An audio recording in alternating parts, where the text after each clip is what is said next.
Be like interviewed by Matt Lauer. Remember that? Remember when he wasn't a pervert? But then I kind of wanted to keep my buns to myself. I bet we're getting more camera time than you are right now.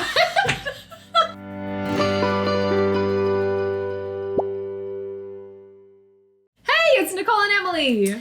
We have been talking in previous videos about rider Bossy-Pants, how to find them, how to pull them on. 1 foot at a time, I tell you. We decided that it's probably important that we share with you why we decided we even needed rider Bossy-Pants. And the day that we finally decided it was time to put them on and get to work. Today, we're going to talk about how we took control of our writing career. It's been a long road. It's been a long road, a bit like a novel. We will share our story in the format of a novel. Let's begin by the setup. I've been writing my whole life just, because I enjoyed it. I decided, no, I'm gonna write a novel. I have this idea. So I wrote it. And then I actually told Nicole about it because we were neighbors at the time. And I was like, I want to read it. So she read it, much to my chagrin, but she did. First novel, right? Bad. So she read it, and then one fateful night, I had a dream. And then the next day, Nicole and I were going on a walk with our kids. I was telling her about this dream, and we started playing off each other, and we were like, well, what about this? And then she would say, well, what if this happened? What if this happened? Emily's like, hey, why don't we write this together? And I was like, heck yeah. I wrote a lot in junior high and high school. I loved writing, mainly sad poetry. Depressing poetry. For instance, my mom would tell me, like, why don't you write about like sunshine and rainbows? And I'm like, it's not what I'm feeling right now, Mom. Leave me alone. I wrote my first novel in 9th grade, and it was all by hand. During math class. During math class. Actually, yes. It probably was. Math class, because who needs math anyway?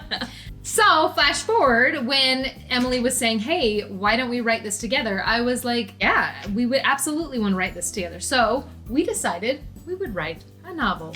And we did. And we did. We wrote a novel. And it was a first novel together. But this is how we did it. So we would write dual viewpoint, and one of us would take one character and the other would take the other. So I would write the male character typically, and I would write the female, and then we would send our chapters to each other and we would cross-edit. So if you ever want to have real criticism from your very best friend in the whole wide world, write a novel together. Yeah, write a novel together. You get really used to it, and it's totally fine. And then you stop being embarrassed about, 3 years into it. Yeah, basically we had our setup, but then the catalyst was us deciding to write together. That was the moment it took off. So then we wrote one novel, and we decided, and we actually let our friends read it. But one of our friends is more honest than the other, so that was good. And it was, we'll be honest, this novel had problems. Big problem. It still does. We've set that one aside. Yeah. And written 4 more. It's in book juvie right now. Yeah. Trying to figure out its life. What does it want to be? Yeah. It doesn't know still. It still doesn't know.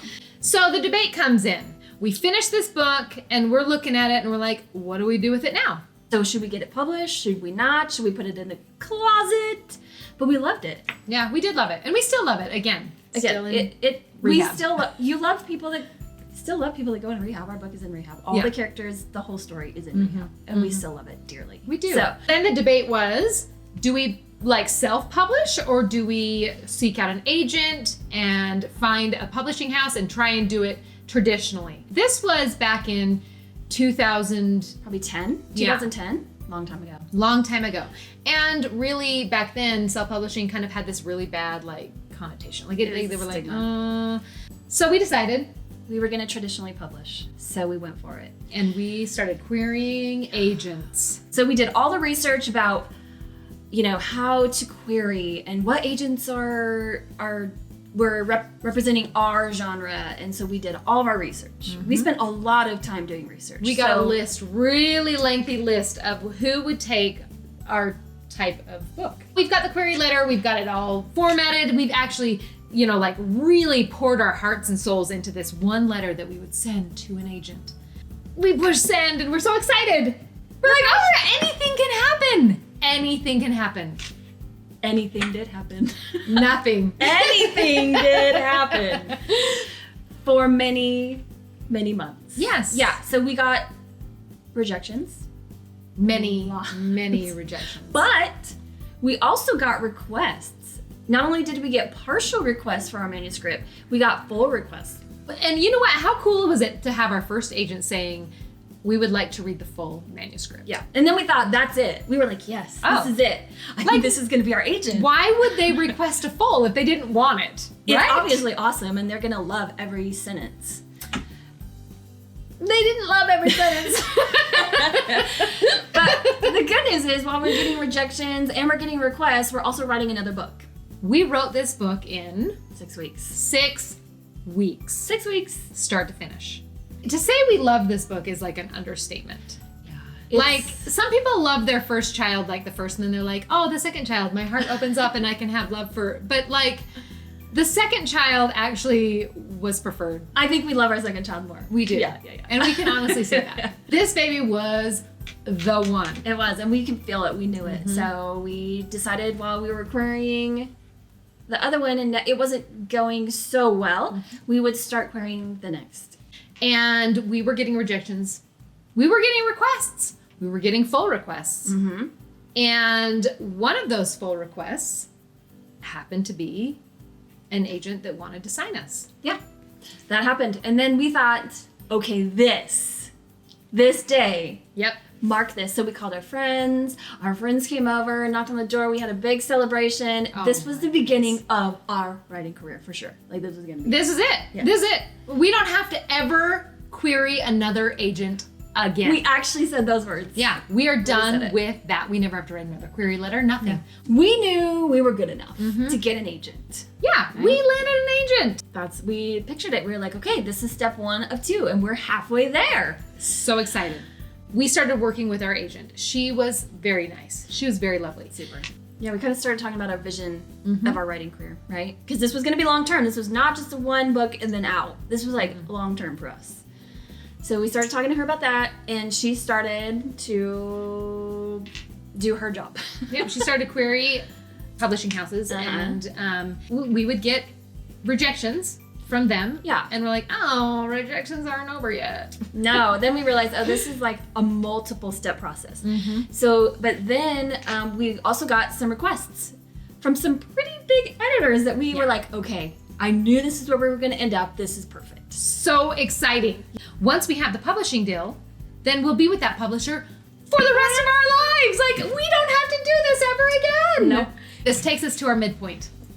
It's a big one. Well, needless to say, we had gotten rejections from some of those bigger publishing houses that we were just sure were going to take us. So then we get the news, the blessed news, that we have a potential book deal. You know what? If you're from Germany and you're watching, Kuchen Deutsch. Kuchen Deutsch. This episode today is brought to you by Doc's Bolts. He is our only sponsor. You will not find any sponsors anywhere else. on this video. 100% covered by Doc. By Doc. If you too would like this beautiful bowl, it's got these really dark edges around it. Makes it very, very nice bowl. You too cannot have it. But you can look at it on this video. So we got an email from our agent, and she's like, great news, you can have a book deal. It was a smaller house, but we were okay with that. Yeah, at that point, I think we were a little beaten down. Don't you think? I think so, A little yeah. beaten down, and we were like, okay, maybe this is where we're supposed to be. This Yep. is fine. This is going to be more personal. We'll have more say in how things go. That's what we had heard from other writers and at writers' conferences, the pros and cons of big houses versus smaller houses. Yes. So we were like, okay, we're going to go down this road. We met our editor, and she happened to be freelance at that point working for this company, this publishing house. And we got to know her really well over Yes. email. And Really. loved her We- and still love her. She we still is love her. very, very wonderful. She is so. We love you, Laura. Yep.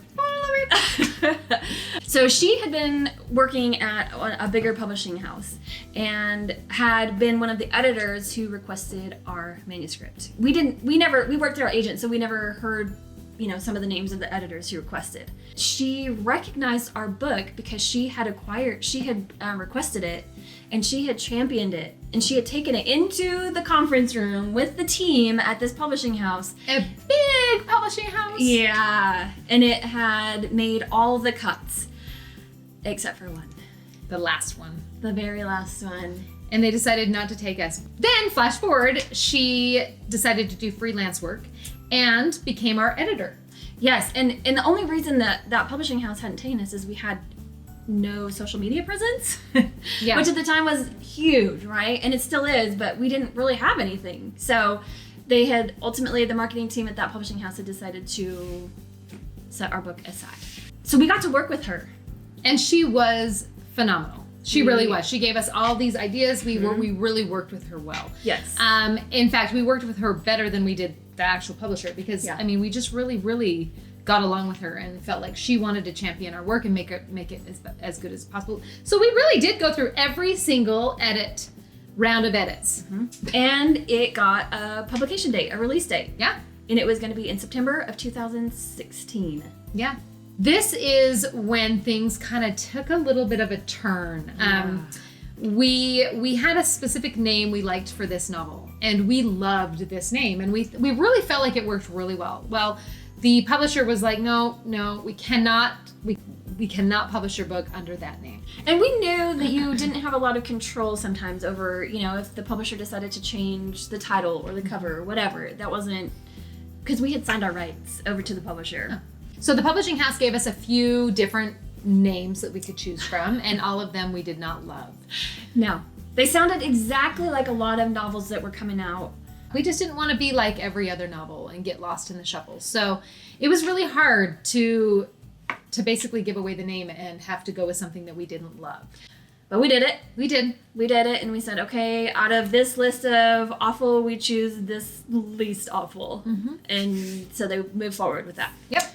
So then it gets through more rounds of editing, and as we're doing that, they're working on our cover, and we get back the preliminary sketch of what our cover art will look like. And we cried. Yeah. It was not great, and we really wanted to have say in what people would see as the cover. But again, you give away your rights when you're with publishing houses, and sometimes you just don't get what you want. Well, because everybody knows that people do judge books by their covers. They do. We know that. So we saw this and we're like, oh, they're going to judge our book, and it's not going to be in a good way. It's not going to make them pick it up off the shelf. We actually sent the picture to some of our friends, and all of us had a good laugh. A laugh and cry. When we were crying. We cried. Yeah, we cried. Everybody else laughed. And there wasn't anything we could say about it, though.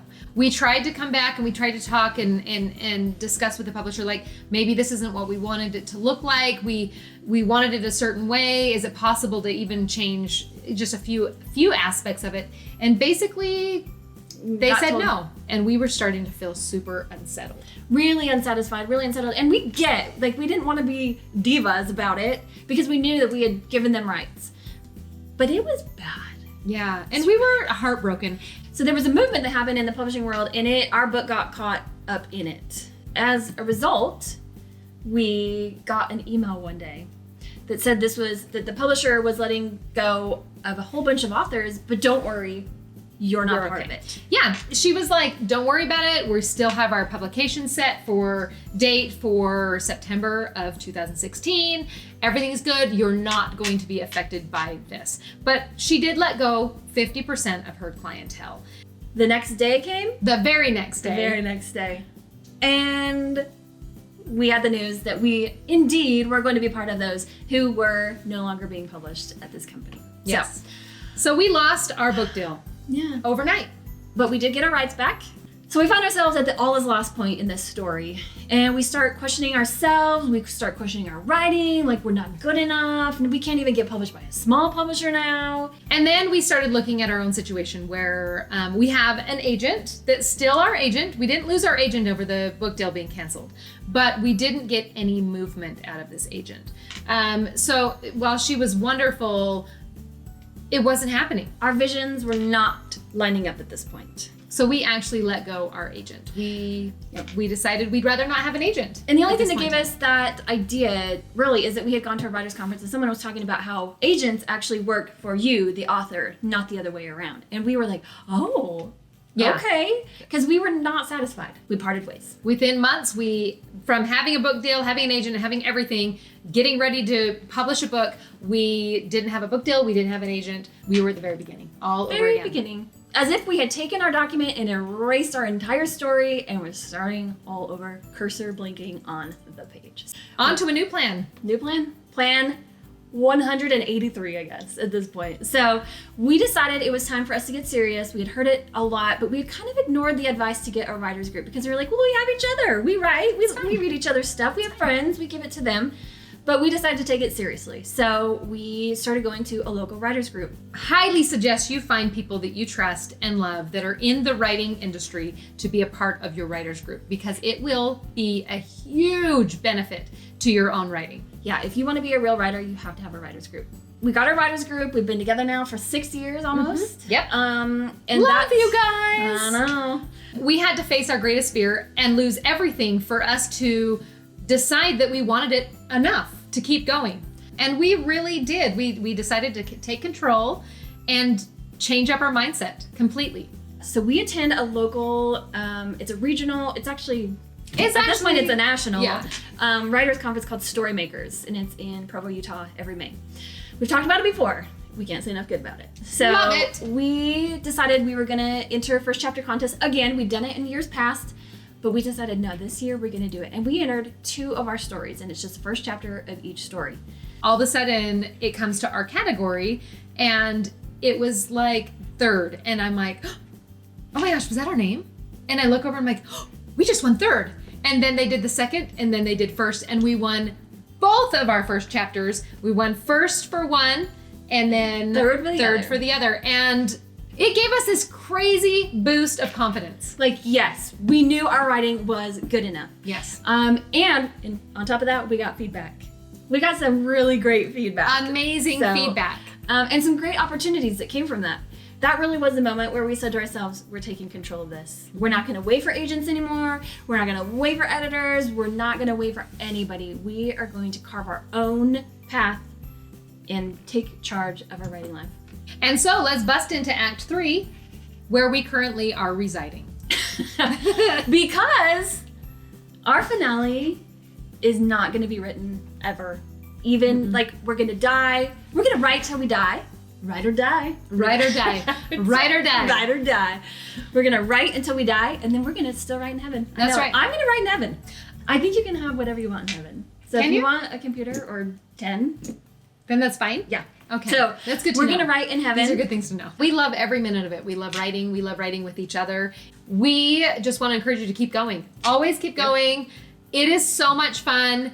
Even at the bottom, it's so much fun. We want you to have your own story beats. Like hit them all. Hit all the story beats so you can have a cool story, right? So we've done that, and we want you to do the same. And remember, be kind, Rewind. like and subscribe.